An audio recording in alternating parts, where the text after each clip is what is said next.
প্রিয় দর্শক, আমি মোর্শেদুল ইসলাম সবাইকে স্বাগত জানাচ্ছি সম্পাদকীয়তে। আমাদের আজকের আলোচনার বিষয় রানা প্লাজা ক্ষত শুকাবে কবে। আর এ নিয়ে আমাদের সাথে আলোচনায় উপস্থিত রয়েছেন শেখ আতিয়ার রহমান দীপু, সাবেক পরিচালক বিজিএমএ, ডক্টর খন্দকার গোলাম মোয়াজ্জেম, অতিরিক্ত গবেষণা পরিচালক centre for policy dialogue CPD, এবং তাসলিমা আক্তার, সভাপ্রধান বাংলাদেশ গার্মেন্টস শ্রমিক সংহতি। প্রিয় দর্শক, আপনাদের বলে দিয়ে আপনারা ইচ্ছে করলে আমাদের সাথে সরাসরি এই আলোচনায় অংশ নিতে পারবেন। আমাদেরকে ফোন করতে পারবেন যেই নাম্বারগুলো টেলিভিশনের পর্দায় দেখা যাবে সেই নাম্বারে। এছাড়া আপনারা ফেসবুক অথবা SMS এর মাধ্যমেও আপনাদের মন্তব্য পাঠাতে পারেন। তো আমরা আলোচনায় যাবার আগে একটু দেখে নেব এই মুহূর্তের সর্বশেষ শিরোনামগুলো। কমলো জ্বালানি তেলের দাম, অকটেন ও পেট্রোল লিটারে 10 টাকা, ডিজেল ও কেরোসিন কমলো 3 টাকা করে মধ্যরাত থেকে কার্যকর।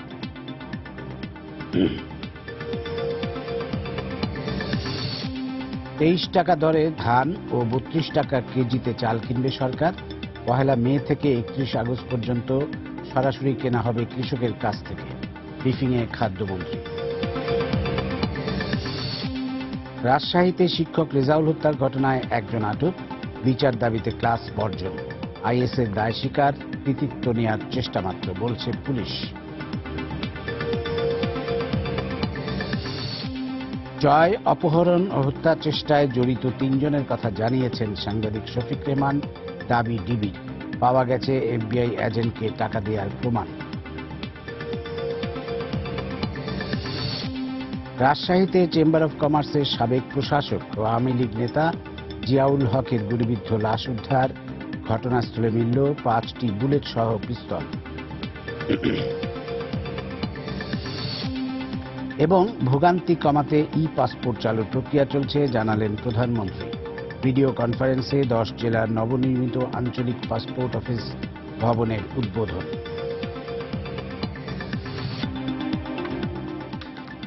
আমরা এবার চলে আসবো আমাদের আজকের আলোচনায়। আমরা জানি যে 3 বছর আগে 2013 সালের এই দিনটিতে সাভারে ধসে পড়েছিল রানা প্লাজা নামে ভবনটি, এবং সেই ভবনে অবস্থিত বেশ কয়েকটি গার্মেন্টস কারখানার শ্রমিকরা আটকে পড়ে গিয়েছিলেন এবং অনেক শ্রমিক নিহত হয়েছেন। আমরা যতটুকু জানি যে 1136 জন নিহত হয়েছেন সেই ঘটনায়, এবং আহত হয়েছেন প্রায় 1000, এবং শতাধিক নিখোঁজ রয়েছেন।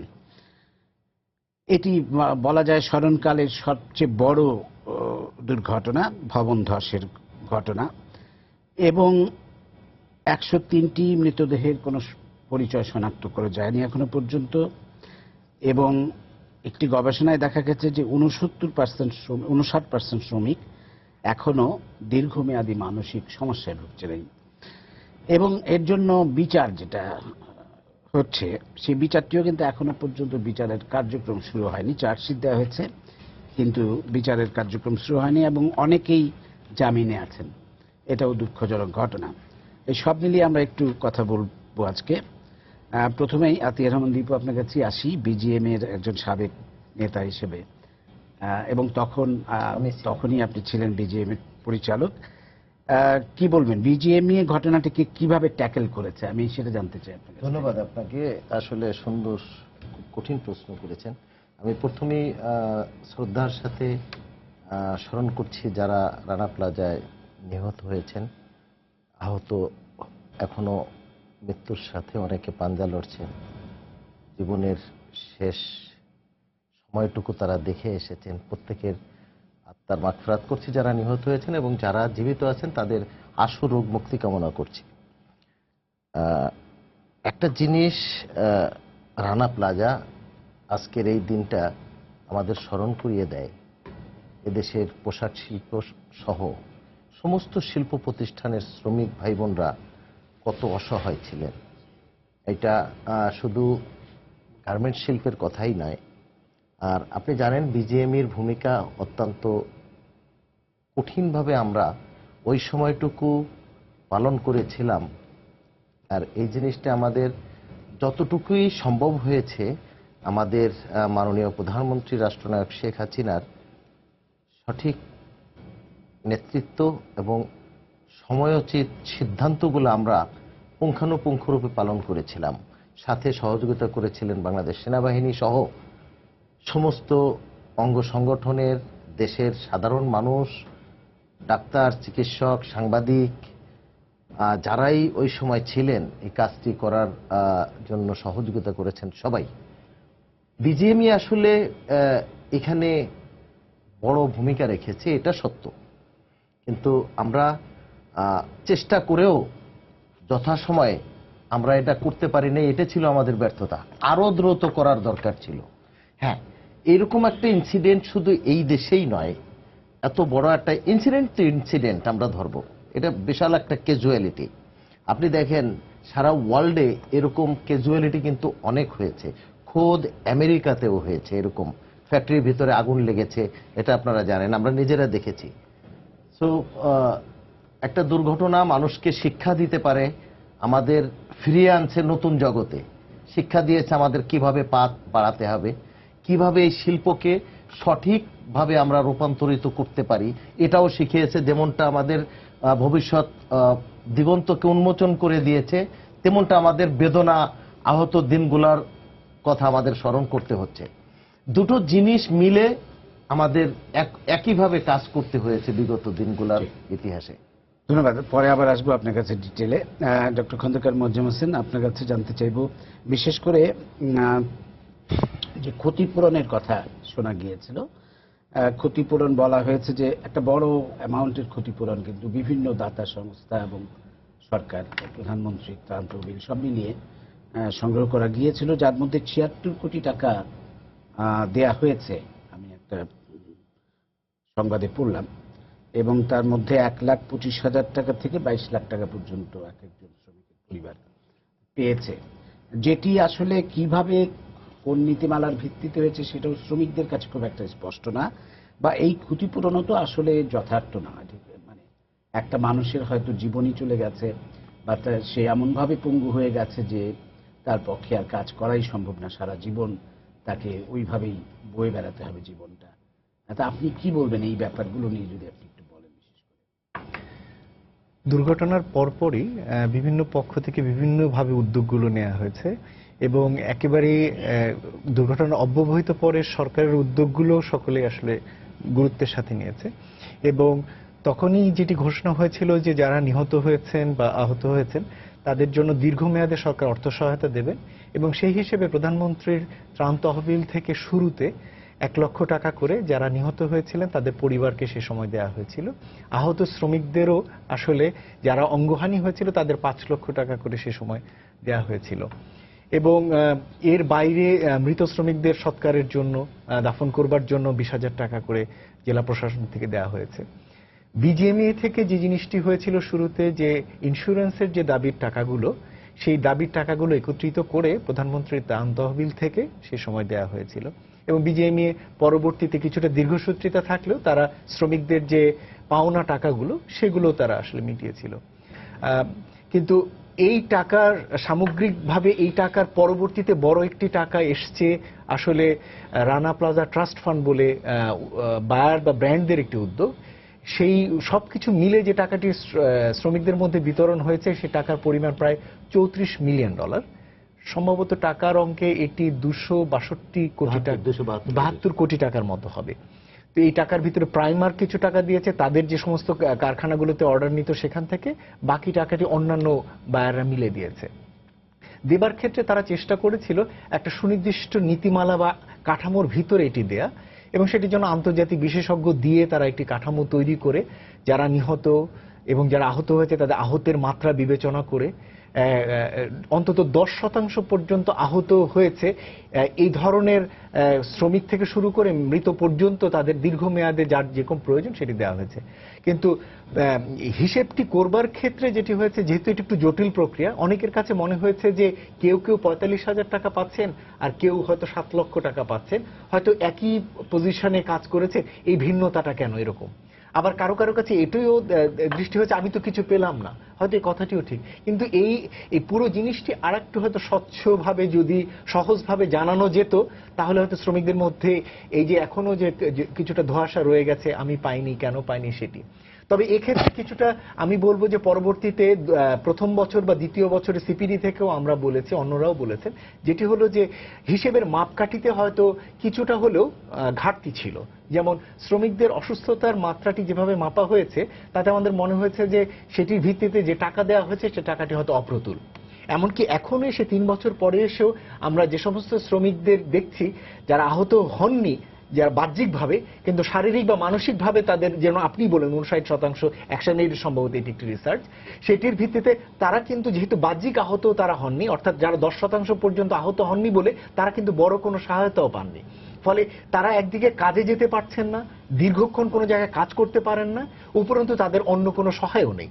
ফলে তাদের কিভাবে আসলে সহযোগিতা করা যায় সেই গ্যাপটি কিন্তু রয়ে গেছে। আপনি যে একটা কথা বললেন যে 272 কোটি টাকা সম্ভবত এসছে, কিন্তু বন্টন করা হয়েছে কি 76 কোটি টাকা? না, বন্টন 272 কোটি টাকায় করা হয়েছে। একটু বলি যে এর মধ্যে বায়ারদের প্রথমত তারা বলেছিল প্রায় $40 মিলিয়ন তারা বিতরণ করতে প্রথমত অঙ্গীকার করেছিল। পরবর্তীতে টাকা হয়তো $30 মিলিয়ন পাওয়া গেছে, সেটি আসলে এখানে বন্টিত হয়েছে বিভিন্ন উৎস থেকে। আরেকটি যেটি হলো ক্ষতিপূরণ এবং আর্থিক সহায়তা, এই জায়গায় একটি বড় রকমের বিতর্ক রয়ে গেছে এবং আমার ধারণা বিতর্ক থেকে এখন ঐক্যমত্যের দিকেই যাচ্ছে যে টাকাটি দেওয়া হয়েছে সেটি আসলে আর্থিকভাবে সহায়তা, এটি ক্ষতিপূরণ না। তার মানে এই না, কেউ কিন্তু বলছেন না যে আপনি আবার নতুন করে ক্ষতিপূরণ হিসাব করে সমপরিমাণ আরেকটি অর্থ তাকে দিয়ে দেন, বরঞ্চ যেটি প্রত্যাশা করা হচ্ছে যে এক ধরনের আইনি কাঠামোর ভিতরে নিয়ে যে দায় দায়িত্বের বিষয়টি স্বীকার করে এই টাকাটি হয়তো ধরে নেওয়া যে হ্যাঁ এটি হয়তো ক্ষতিপূরণ হিসেবে সেখানে হয়তো হতে পারে, অথবা বাড়তি হয়তো কিছু টাকা লাগতে পারে। কিন্তু কোনো প্রাতিষ্ঠানিক কিন্তু এখনো কোনো কাঠামোর ভিতরে আমরা যেতে পারিনি। একজন শ্রমিক নিহত হলে তাহলে আসলে কত দিতে হবে? সরকারের যে কাঠামোটি রয়েছে ইন্স্যুরেন্সের, লাইফ ইন্স্যুরেন্সের, সেটি আসলে 1 লক্ষ থেকে 1,25,000 টাকা, সম্ভবত সর্বশেষ এটি গার্মেন্টসের জন্য এটি 2 লক্ষ টাকা পর্যন্ত তারা করেছেন। কিন্তু আমরা খুব পরিষ্কারভাবেই বুঝি একজন শ্রমিক যদি কর্মরত অবস্থায় নিহত হয় তাহলে তার সারা জীবনের যে পরিমাণ আয়ের সম্ভাবনা থাকে সেটি 2 লক্ষ টাকা দিয়ে আসলে কোনোভাবেই আসলে বিচার্য না। ফলে সেই বিবেচনায় এই টাকার পরিমাণটি 2 লক্ষ টাকা আসলে খুবই কম। ফলে এই সব কিছু বিবেচনায় আগামী দিনে প্রয়োজন রয়েছে একটি সুস্পষ্ট কাঠামোর দিকে যাওয়া, যাতে যে কোনো শ্রমিক আহত নিহত হলে, কর্মরত অবস্থায় হলে কি হতে পারে তার জন্য সহযোগিতার বিষয়টি, এবং সেক্ষেত্রে যে কাঠামোটি রানা প্লাজা ট্রাস্ট ফান্ডের সময় ব্যবহার করা হয়েছে এটিকে একটি ন্যূনতম ভিত্তি হিসেবে নেওয়া যেতে পারে। এবং এর সাথে হাইকোর্টে একটি রিট পিটিশন রয়েছে যেটিতে অধ্যাপক এম আকাশের অধীনে একটি কমিটির কাছে দায়িত্ব দেওয়া হয়েছিল তারা একটি হিসেব করে দেয়া। তারা প্রথমত হিসেব করেছিলেন মনে হয় 27 লক্ষ টাকা, পরবর্তীতে আলাপ আলোচনার ভিত্তিতে 14.5 লক্ষ টাকা হিসেব করা হয়েছে এবং 14 লক্ষ টাকা, 10 লক্ষ টাকা, এইভাবে 3টা স্তরে হিসেব করে তারা একটি প্রস্তাবনা জমা দিয়েছেন, কিন্তু সেটি হাইকোর্ট থেকে আর পরবর্তীতে এগোয়নি। ফলে এই যে অনেকগুলো হিসেব রয়েছে, আমার মনে হয় খুবই সম্ভব যে এগুলোর ভিত্তিতে একটি সুস্পষ্ট কাঠামো করে যে শ্রমিকদের যে এটিকে যদি ক্ষতিপূরণ হয় অথবা দীর্ঘমেয়াদে অন্য কোনো কাঠামোর দিকে নিয়ে যাওয়া যায় কিনা সেগুলো সকল পক্ষের সাথে আলাপ আলোচনা করে ঠিক করা। জি, আমি তাসলিমা আক্তার আপনার কাছে যাব। আপনি গার্মেন্টস শ্রমিকদের একজন নেতা, পাশাপাশি একজন আলোকচিত্রী। আমরা জানি যে সেই সময়ে যে আলোকচিত্রটা আপনি তুলেছিলেন রানা প্লাজার ধ্বংসস্তূপের ভেতর থেকে দুজন জড়াজড়ি করে আছে, যেটি আন্তর্জাতিক মাধ্যমেও আলোড়ন তুলেছিল। তো আপনি একটু আপনার অভিজ্ঞতা থেকে যদি বলেন। আমার কাছে যেটা মনে হয় যে বাংলাদেশের শ্রমিকরা, এই 44 লাখ শ্রমিক এবং যার বড় অংশ নারী এবং বড় অংশই হচ্ছে তরুণ, এরা সারা দুনিয়ায় সস্তা মজুর হিসেবে পরিচিত এবং এদের জীবন এবং স্বপ্নেরও যে কোনো দাম নেই, শুধু মজুর হিসেবেই সস্তা না, প্রাণ এবং স্বপ্ন এগুলোও সস্তা, সেটার একটা প্রমাণ মনে হয় বা দৃষ্টান্ত আমরা রানা প্লাজার ঘটনার মধ্যে দিয়ে দেখলাম। যে কারণে আমরা যখন সরকারের কাছে আমরা ভেবেছিলাম যে রানা প্লাজার মতো এত বড় একটা ঘটনা ঘটার পরে সরকার আমাদের দেশের যেই ভাবমূর্তিটা সারা দুনিয়াব্যাপী একটা প্রশ্নের সম্মুখীন হলো সেটা কাটানোর জন্য উদ্যোগ নেবে এবং মালিক পক্ষ উদ্যোগ নেবে, কিন্তু আমরা লক্ষ্য করলাম যে একেবারে সংখ্যা থেকে শুরু করে যেটা হয় যে গরিব মানুষের আসলে নাম ঠিকানার প্রয়োজন হয় না। আমরা নাম খুঁজতে গিয়ে দেখেছি নাম বলতে পারছে না, বয়স বলতে পারছে না, কারণ তার ব্যবহারটাও ঠিক মতো হয় না। তো ফলে আমাদের এখানে যে প্রকৃত সংখ্যা কত মানুষ নিহত হয়েছে সেইটা নিয়েও কিন্তু একটা গরমিল আছে। আপনি বলছিলেন সরকারি হিসাবের কথা 1136 জনের কথা, আমরা গার্মেন্টস শ্রমিক সংহতি নিজেরা একটা নিবিড় গবেষণার মধ্য দিয়ে, যোগাযোগের মধ্য দিয়ে, সার্বক্ষণিকভাবে শ্রমিকদের সাথে তথ্য সংগ্রহ আদান প্রদানের মধ্য দিয়ে আমরা দেখেছি যে এটা 1136 নয়, এটা 1175-এরও বেশি। এবং আমরা বিজিএমই এবং সরকারকেও এই তথ্য দিয়েছি এবং বিজিএমের সাথেও আমরা বসেছিলাম এবং তথ্যগুলো আদান প্রদান হওয়ার ফলে ওনারা কিছু জায়গায় বলেছিলেন যে এইগুলো আসলে আরো যাচাই বাছাই করতে হবে। পুরো অস্বীকার করেননি, কিন্তু আরো যাচাই বাছাই করতে হবে। যেহেতু সরকার একটা ঘোষণা করে ফেলেছে, সে কারণে সরকারকে ওই জিনিসটা আর ঘোষণা করছে না। এটা একটা দিক। আর আরেকটা খুব গুরুত্বপূর্ণ দিক আসলে আমরা কোনো ঘটনাকে কিভাবে সংজ্ঞায়িত করব সেটার উপর অনেক কিছু নির্ভর করে। আমরা যখন রানা প্লাজার ঘটনাকে দুর্ঘটনা বলি বা তাজরিনের ঘটনাকে দুর্ঘটনা বলি, আমার মনে হয় এটা নিয়ে আবারও ভাববার দরকার আছে। কারণ এটা কিন্তু দুর্ঘটনা হচ্ছে একটা হঠাৎ করে ঘটা বা একটা প্রাকৃতিক ঘটনা বা একটা হঠাৎ করে একটা যেটার মধ্যে মানুষের কোনো নিয়ন্ত্রণ নাই।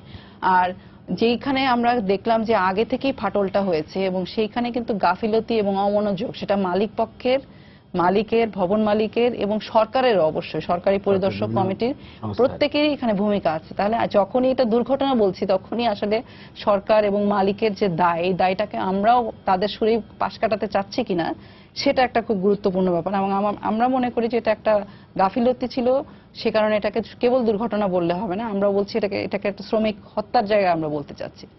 আর দ্বিতীয় কথা যে ক্ষতিপূরণের কথা উনি বললেন, সেটা ঠিক যে এটা আসলে ক্ষতিপূরণ না। আমরা বারবার পত্রপত্রিকা এবং আইএলও যখন ঘোষণা করছে বা বিজিএমএ যখন বলছে বা সরকারও যখন বলছে যে এটা হচ্ছে ক্ষতিপূরণ, এটা আসলে ক্ষতিপূরণ না, কারণ এতে শ্রমিকের কোনো আইনি অধিকার নাই।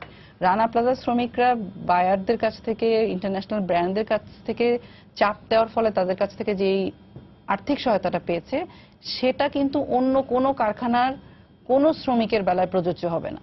এবং কোন শ্রমিক কেন কম পেলেন, কেন একজন 4 লাখ 7 লাখ বা শেষ পর্যন্ত গিয়ে 10 লাখ পেলেন, আরেকজন কেন 30 লাখ পেলেন, সেটা কিন্তু পরিষ্কার না শ্রমিকদের কাছে।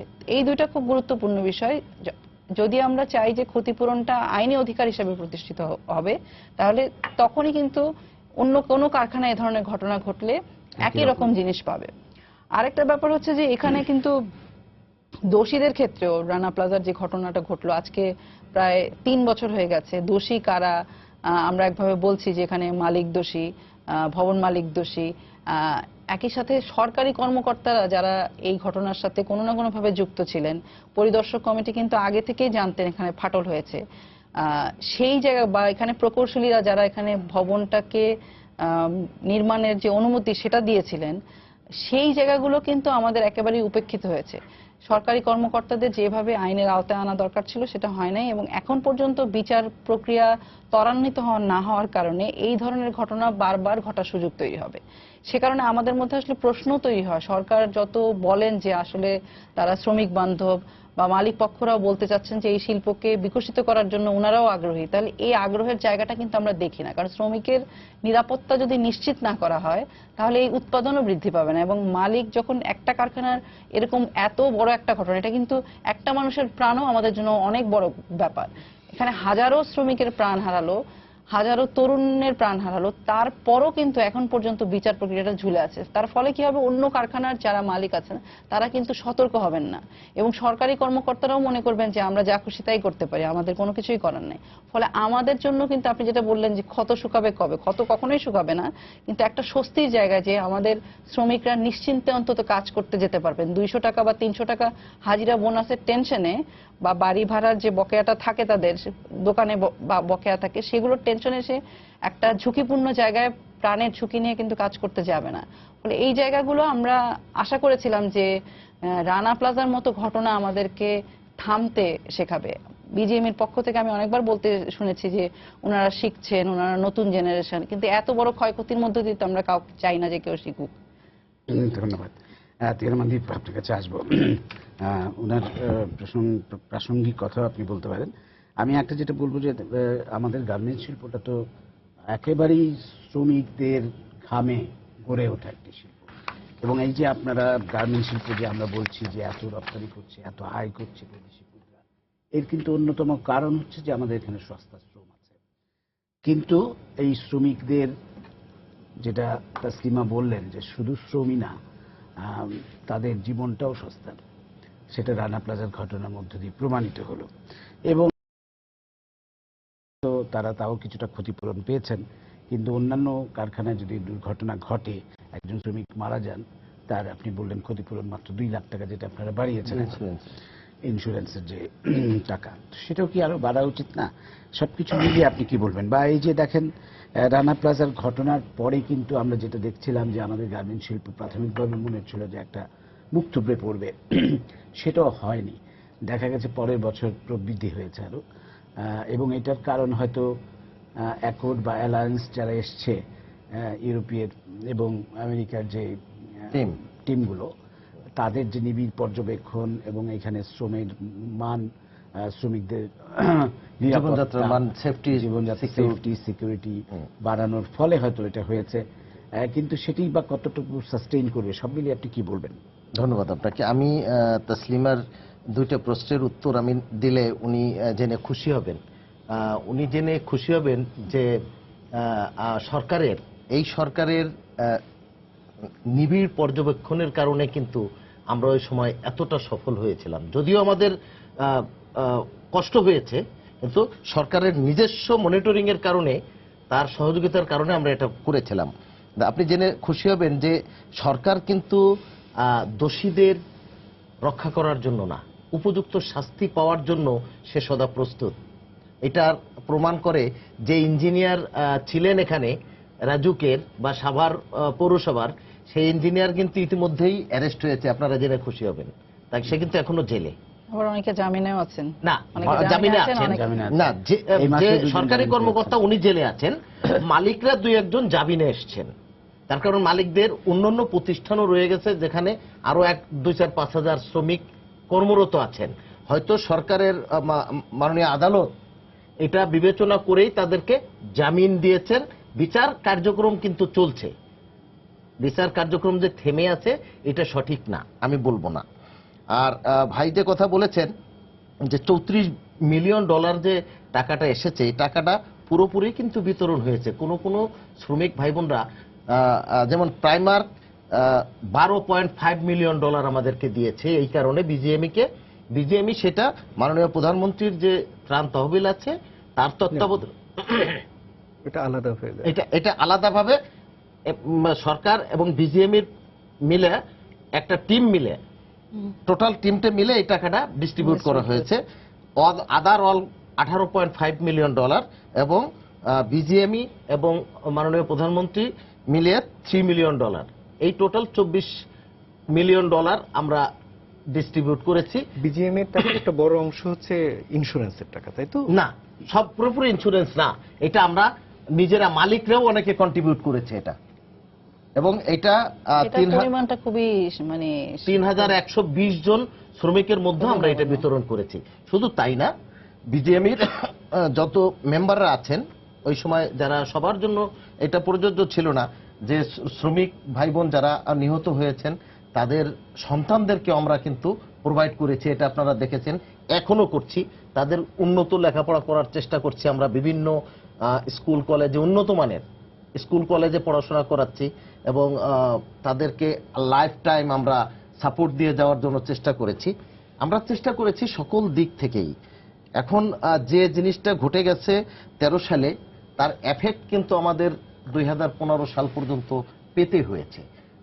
আমাদের সাস্টেন করার বিষয় ছিল, আপনি জানেন ওই সময়টা আমাদের দেশে বায়ার আসতে অনীহা প্রকাশ করছিল। ঠিক এই সুযোগটা নিয়েই কিন্তু ভিয়েতনাম আমাদের এই মার্কেটটা দখল করার চেষ্টা করেছে। এজন্য তাদের $10 বিলিয়ন ছিল তাদের ওই সময় 2015 সালের তাদের এক্সপোর্ট পারফরমেন্স। কিন্তু এটা ঠিক এক বছরে এটা হয়ে যায় $22 বিলিয়ন ভিয়েতনামের এক্সপোর্ট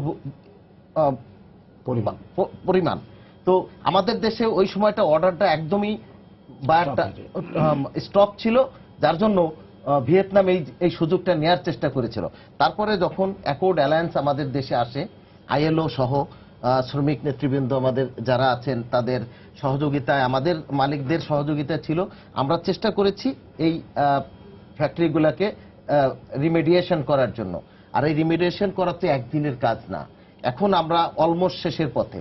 এজন্য দেখেন কিছু কিছু কুচক্রী মহলে আমি বলবো, যারা এই সুযোগকে কাজে লাগিয়ে এই দেশের ভিতরে থেকে বিভিন্ন সংস্থার মাধ্যমে আমেরিকার জিএসপিটা বন্ধ করে রাখার চেষ্টা করেছিল এবং একটার পর একটা শর্ত আমাদের দেওয়ার চেষ্টা করেছে, আমরা সবগুলো পালন করার চেষ্টা করেছি। তারপরও কোথায় জানি একটু বাধা হয়ে দাঁড়িয়েছিল।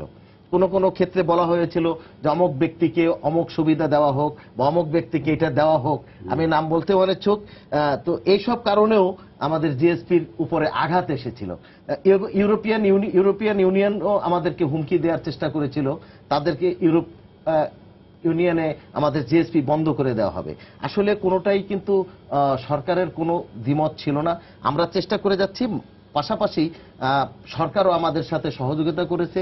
আমাদের শ্রমিক ভাই বোনদের যারা নেতৃবৃন্দ আছেন তারা যে আমাদেরকে সহযোগিতা করেন নাই তা না, সবাই মিলে সম্মিলিতভাবে আমরা এই পরিস্থিতিটাকে মোকাবেলা করার চেষ্টা করেছি অতীতে, এবং এই ধরনের পরিস্থিতি আগামীতে না আসুক এটাই আমাদের কাম্য। কিন্তু এখন যারা এন্টারপ্রেনার মালিকরা তারা যথেষ্ট সচেতন, তারা এখন চেষ্টা করছে উন্নত বিশ্বের সাথে তাল মিলিয়ে যাতে উন্নত মানের ফ্যাক্টরি বাংলাদেশে করা যায়। এজন্য তারা, আপনারা জানেন যে ডিসেন্ট্রালাইজ করে দিয়েছে মাননীয় প্রধানমন্ত্রী, 100টিরও বেশি ইকোনমিক জোন ঘোষণা করেছে, পর্যাপ্ত পরিমাণ সুযোগ সুবিধা দিচ্ছে যাতে বড় বড় ফ্যাক্টরি হয়, সম্পূর্ণ নাগরিক সুবিধা সহ সেফটি মেজার সহ সমস্ত কিছু সহ যাতে ফ্যাক্টরি করতে পারেন। এই সমস্ত সুবিধা কিন্তু এই সরকার দিয়েছে। যেমন ভিজিএম এর মালিকরা, যা এদেশের এন্টারপ্রেনার যারাই আছেন তারা কিন্তু এটা সর্বোত্তকর্মের চেষ্টা করছেন যাতে তারা সাকসেসফুলি এদেশের শিল্পের গ্রোথকে আরো এগিয়ে নিয়ে যেতে পারেন। এখন বিশ্বের 2 নম্বরে আছে। আপনি দেখেন সারা পৃথিবী যখন একটার পর একটা রেমিটেন্সে তারা ঘাটতি যাচ্ছে, আর বাংলাদেশের কোথাও কোনো রেমিটেন্সে কোনো ঘাটতি আসে নাই, একটা মাত্র কারণ, সেটা হলো আমাদের এক্সপোর্ট আর্নিং এত বেশি, এবং আমরা $50 বিলিয়ন টার্গেট করেছি 2021 সালের ভিতরে। ইনশাল্লাহ আপনারা সহযোগিতা করলে এবং এই দেশের যে পরিস্থিতি আছে, আনস্টেবল পলিটিক্যাল স্টেবিলিটি আছে, এই স্টেবিলিটি যদি বজায় থাকে আমরা ইনশাল্লাহ সেটাতেও সাকসেসফুল হব, যদি এই ধরনের কোনো অপ্রত্যাশিত ঘটনা আমাদের সামনে আর জীবনে না আসে। ধন্যবাদ। ডক্টর খন্দকার গোলাম মাজেম, আবার আপনার কাছে আসবো। এই যে রানা প্লাজার ঘটনাটা, আমরা বলছি যে ক্ষত তো শুকায়নি, শুকাতে অনেক দেরি হবে, আদৌ শুকাবে কিনা, যেই শ্রমিকরা দুঃসহ স্মৃতি নিয়ে বেঁচে আছেন তাদের ক্ষত তো তাদের আজীবন বয়ে বেড়াতে হবে। তো আপনার কি মনে হয় যে এই ধরনের ঘটনা থেকে আমরা কি, যেটা উনি বলছেন যে ওনারা শিক্ষা লাভ করছেন, আসলেই কতটা আমরা শিক্ষা নিতে পারছি? এবছর যখন আমরা সিপিডি থেকে রানা প্লাজার উপরে যখন গবেষণার কাজ করছিলাম, তখন আমাদের দৃষ্টিভঙ্গিটি ছিল যে গত 3 বছর থেকে 3 বছরে তো বিভিন্ন ক্ষেত্রে বিভিন্ন রকমের কার্যক্রম নেওয়া হলো, এ থেকে আসলে কে কি শিক্ষা নিল সেটি আসলে আমরা বুঝতে চাচ্ছিলাম, এবং সবচেয়ে বড় কথা হচ্ছে সেই শিক্ষাকে কতটা প্রাতিষ্ঠানিক রূপে নিয়ে যাবার চেষ্টা হলো সেই জিনিসটি দেখতে চেয়েছি। ফলে এবার আমরা আসলে সংখ্যায় যাইনি যে মার্কিন যুক্তরাষ্ট্রের 16টির ভিতরে কতটি পূরণ করেছি বা ইউরোপিয়ান ইউনিয়নের কম্প্যাক্টের 34টির ভিতরে কয়টি পড়েছি, ওই দিকে যায়নি। যে উদ্যোগগুলো নেওয়া হচ্ছে সেগুলো আসলে এক ধরনের দীর্ঘমেয়াদী সুফল দেবার মতো কাঠামোতে যাচ্ছে কিনা সেভাবে দেখতে চেয়েছি। তাতে গিয়ে আমাদের যেটি মনে হয়েছে যে বেশ কিছু উদ্যোগের সেই ধরনের সম্ভাবনা আছে যেগুলোকে দীর্ঘমেয়াদে কাঠামোগত দিকে নিয়ে যাওয়া যায়, কিন্তু সেগুলোকে আরো চর্চা করার বিষয় রয়েছে। আমাদের কাছে মনে হয়েছে যেটি আমরা আলোচনা করছিলাম যে আর্থিক সহায়তা বা যেটি ক্ষতিপূরণ, এটিকে একটি প্রাতিষ্ঠানিক দিকে কাঠামো নিয়ে যাওয়ার খুবই সম্ভাবনা রয়েছে, এবং এই লক্ষ্যে আসলে কাজ করার দরকার সকল পক্ষ মিলে। আমার মনে হয় আগামীতে এটি একটি কাজ করলে একটি সুন্দর কাঠামোর দিকে যাওয়া যাবে, এটি হচ্ছে একটি দিক। দ্বিতীয়ত হলো শ্রমিক যারা হয়েছেন, আহত হয়েছেন, দীর্ঘমেয়াদী আহত হয়েছেন, তাদের ব্যাপারে আমাদের একটা বড় সাজেশন ছিল যে তাদেরকে কিভাবে দীর্ঘমেয়াদী ট্রিটমেন্ট দেওয়া যায়। যে আর্থিক সহায়তা দেওয়া হচ্ছে এটি পর্যাপ্ত না, এবং তার একটা বড় কারণ হলো এই ধরনের শ্রমিকদের প্রায়শই বিভিন্ন রকমের চাহিদা তৈরি হয় তাদের শারীরিক অক্ষমতার জন্য, যেগুলোর ইনস্ট্যান্ট ট্রিটমেন্ট দরকার। সেক্ষেত্রে আমাদের এবারের সাজেশন ছিল যে এই ধরনের আহত শ্রমিকদের দীর্ঘমেয়াদী চিকিৎসা সুবিধার জন্য তাদেরকে বিনামূল্যে সরকারি হাসপাতালগুলোতে যদি হেলথ কার্ড করে দেওয়া যায়, যেখানে তারা গিয়ে এই সুবিধাটি যখন প্রয়োজন নিতে পারেন, তাহলে তাদেরও সুবিধা হবে। এক্ষেত্রে আমার মনে হয় সরকার যদি সংশ্লিষ্ট হাসপাতালগুলোতে অর্থ সরবরাহ করে রাখেন, তাহলে এই সুবিধাটি তারা নিতে পারবেন, এরকম একটি জিনিস আমরা বলেছি।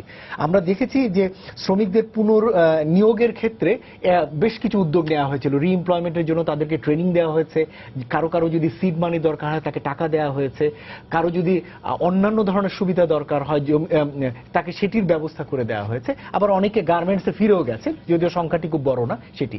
কিন্তু যে জায়গাটির ব্যাপারে আমাদের সবচেয়ে বড় জায়গাটি এই ধরনের প্রাতিষ্ঠানিক কাঠামোর ক্ষেত্রে যেটি সবচেয়ে দরকার হয় সেটি হলো প্রথম দিকে যে কোনো উদ্যোগের শুরুর দিকে অনেক বিরোধিতা থাকে এবং ধীরে ধীরে ঐক্যমত্য তৈরি হয়ে একত্রিতভাবে যখন সকলে ঐক্যমত্যে পৌঁছান এবং তখনই কেবলমাত্র এটিকে প্রাতিষ্ঠানিক করা যায়।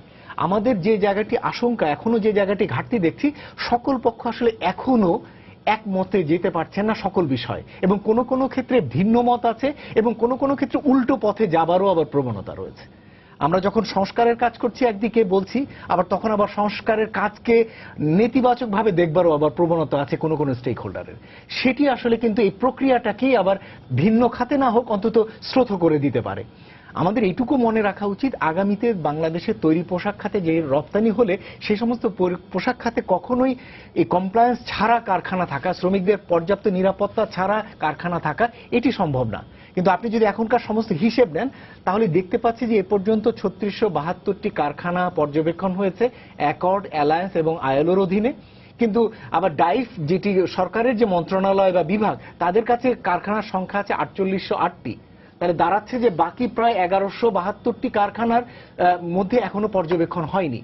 তো এই কারখানাগুলো কি তাহলে এর বাইরে থেকে যাবে? তাহলে সরকারের এখন উদ্যোগ নেওয়া উচিত যে এই কারখানাগুলোকেও আগামীতে কিভাবে মনিটরিং এ নিয়ে আসা যায় বা এদের মধ্যেও কিভাবে মেম্বারশিপ নিশ্চিত করা যায়। কেননা কোনো কারখানা যাতে নন কমপ্লায়েন্ট অবস্থায় রপ্তানির বাজারে যাতে না থাকতে পারে সেটি দেখা। আমাদের মূল প্রস্তাবনাটি হচ্ছে বিভিন্ন উদ্যোগের ক্ষেত্রে সকল পক্ষ যদি সমভাবে সমধর্মী বা সমমনা না হন তাহলে কিন্তু ভালো ভালো উদ্যোগগুলো যেটি হবে যে একবারই শেষ হয়ে যাবে, যেটি কিছুক্ষণ আগে মিস্টার আসিফ বলছিলেন যে অনেক উদ্যোগী আছে কিন্তু সেগুলো কিন্তু মিলিয়ে যাবে, অন্য খাত পাবে না বা সার্বিকভাবে শিল্প খাত পাবে না। পেতে হলে বা এর থেকে সুবিধা নিতে হলে এগুলোকে প্রাতিষ্ঠানিক কাঠামোর দিকে নিয়ে যেতে হবে। সেই ধরনের একটা চেষ্টা যাতে সরকার নেন এবং সরকারের দিক থেকেও সেভাবে যেন সকল পক্ষকে চাপ দেন যে কোনো উদ্যোগগুলো যাতে ওয়ান শট না হয়, এগুলোকে যেন রেপ্লিকেট করা যায়, অন্যান্য খাতে ব্যবহার করা যায়। কেননা এটি মনে রাখা দরকার যে বাংলাদেশ আগামী 8 থেকে 10 বছরের ভিতরে স্বল্পোন্নত দেশ থেকে বেরিয়ে যাবে। তখন বেরিয়ে গেলে এখন যেভাবে বাংলাদেশকে দেখা হয় যে দৃষ্টিভঙ্গি থেকে, তখন কমপ্লিটলি অন্য দৃষ্টিভঙ্গি থেকে দেখা হবে এবং তখন বাংলাদেশের বাজার সুবিধা পেতে হলে আরো প্রায় 28টি নতুন শর্ত পূরণ করতে হবে, যার ভিতরে অন্যতম গুরুত্বপূর্ণ শর্ত হচ্ছে শ্রমিকদের জীবনমান সম্পর্কিত, কারখানায় কর্মপরিবেশ সম্পর্কিত এবং সিকিউরিটি মেজার গুলো ব্যাপারে অন্য অনেকগুলো আছে, সেটি না হয় বাদ দিলাম। ফলে এই সমস্ত সুবিধাগুলো যদি আগামীতে আমরা অব্যাহত রাখতে চাই তাহলে এই যে বর্তমানে যে যেগুলো উদ্যোগগুলো আমরা নিচ্ছি এগুলোকে আসলে মোটেই ওই ইউএসটিআর এর শর্তের সাথে না জুড়ে দিয়ে বা ইউরোপিয়ান ইউনিয়নের শর্তের সাথে না জুড়ে দিয়ে নিজের তাগিদে নিজের স্বার্থে আসলে এগুলো বাস্তবায়ন করা দরকার। তসলিমা আক্তার, আপনার কাছে আবার আসবো। যেটা আমরা দেখলাম যে রানা প্লাজার এই ট্র্যাজেডি কিন্তু আসলে এক অর্থে আমি বলবো যে আমাদের গার্মেন্টস শিল্পকে কিছুটা নাড়া তো দিয়েছি এবং কিছুটা সুবিধা তাদের এনে দিয়েছে যে অ্যাকর্ড অ্যালায়েন্স আসার ফলে তারা কারখানাগুলোর মান উন্নয়ন, বিশেষ করে সেফটি মেজারের ক্ষেত্রে একটা বড় ধরনের ভূমিকা রাখতে পারছে, যে কারণে আমাদের এক্সপোর্টও বাড়ছে।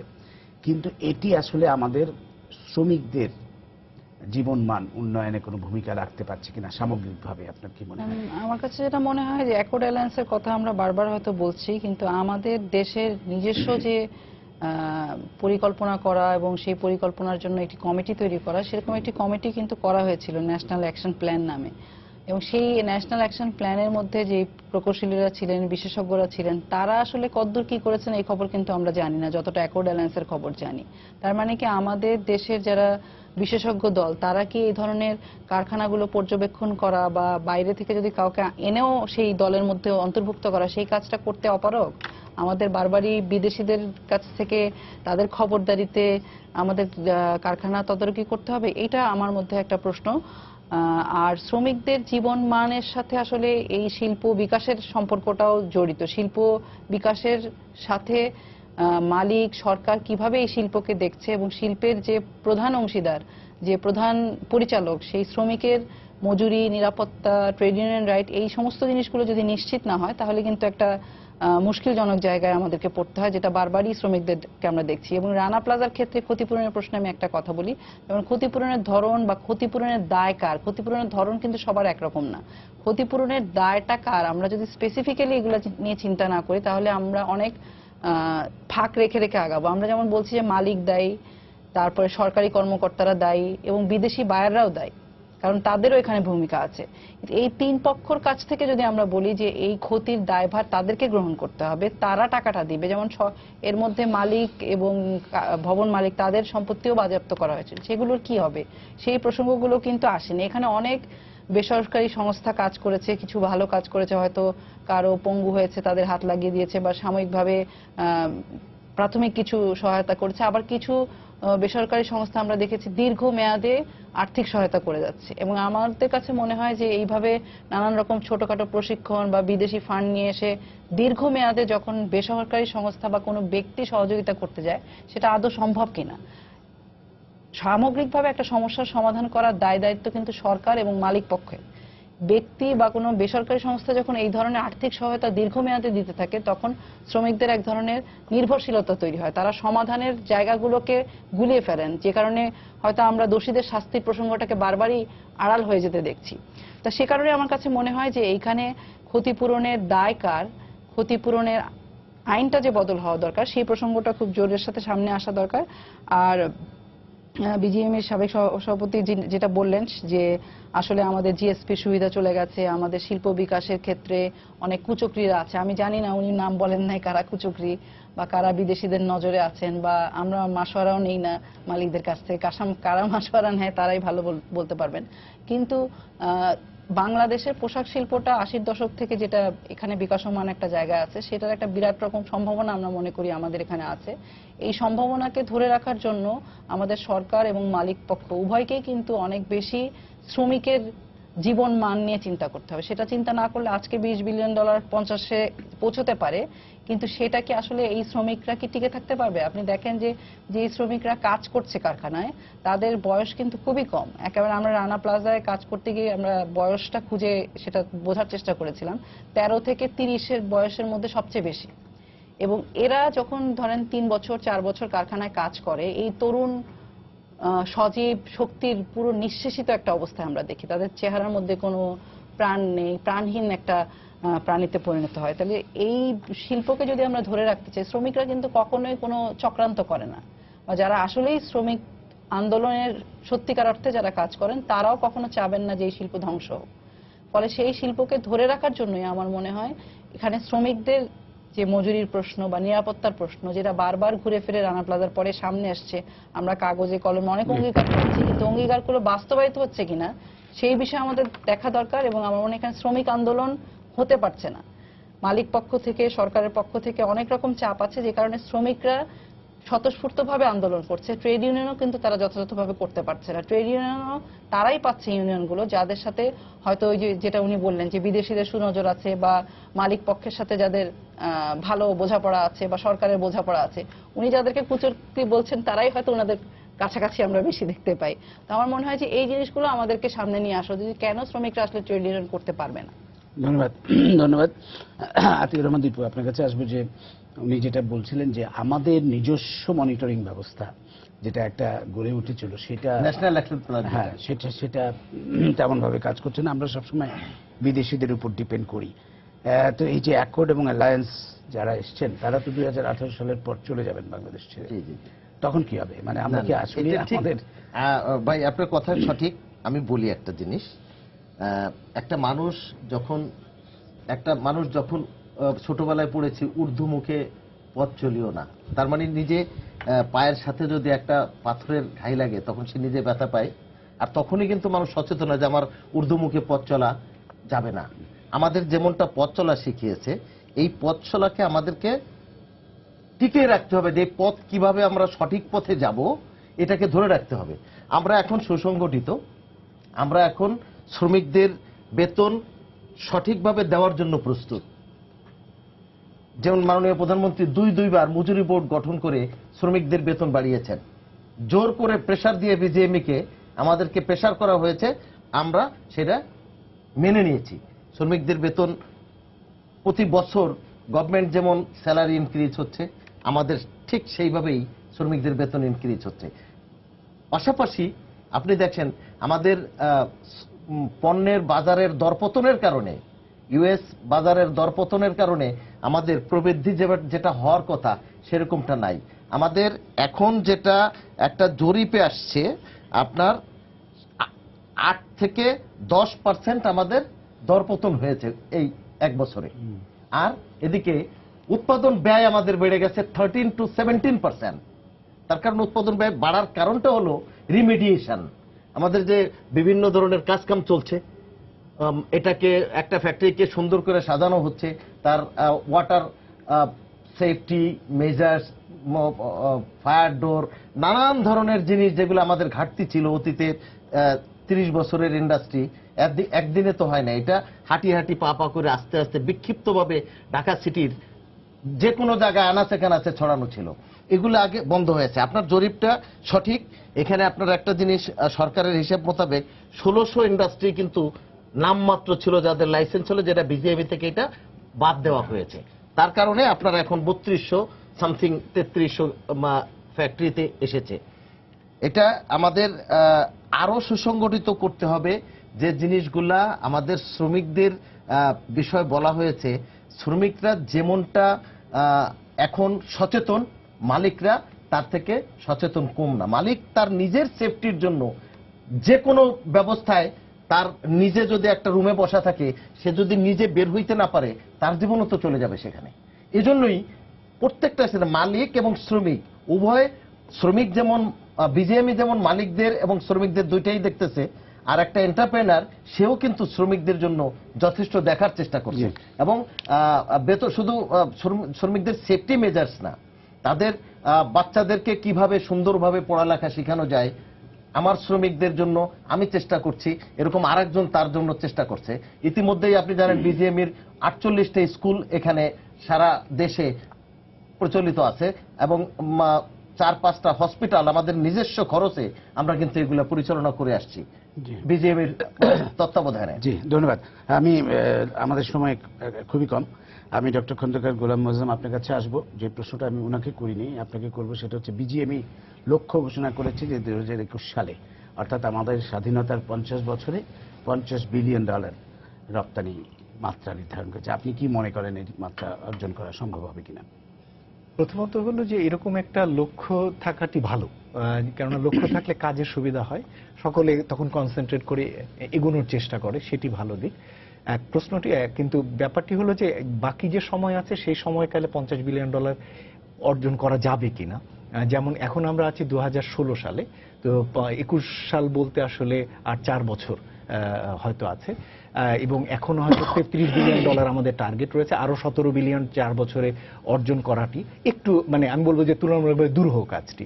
কিন্তু তারপরেও যেটি অর্জন হোক, 21 সালের ভিতরে যে আয় অর্জন হোক, সেটি আমি বলবো যে একটি উল্লেখযোগ্য অগ্রগতি। যেমন এবছরই লক্ষ্যমাত্রা ধরা হয়েছিল যে প্রবৃদ্ধি 7.5% হবে, এখন প্রায় 9.5% রয়েছে, সেটি একটি দিক। কিন্তু আরেকটি যেটি দরকার সেটি হচ্ছে যে লক্ষ্যমাত্রা যেন শুধু $50 বিলিয়ন ভিতরে না থাকে, এর সাথে আনুষঙ্গিক যে দাবিগুলো শ্রমিকদের কর্মপরিবেশ সেটিও যেন উল্লেখযোগ্য। আমরা আশা করব আমাদের শ্রমিকদের শ্রমমান নিশ্চিত হবে, জীবনযাত্রার মান উন্নত হবে। তাহলেই আমরা হয়তো এই রানা প্লাজার ক্ষত কিছুটা হলেও কাটিয়ে উঠতে পারবো। আপনাদের অসংখ্য ধন্যবাদ। প্রিয় দর্শক, সবাইকে শুভেচ্ছা জানিয়ে শেষ করছি আজকের সম্পাদকীয়। আগামীকাল আবারও দেখা হবে রাত 10টায়। দেখার আমন্ত্রণ রইল। শুভরাত্রি।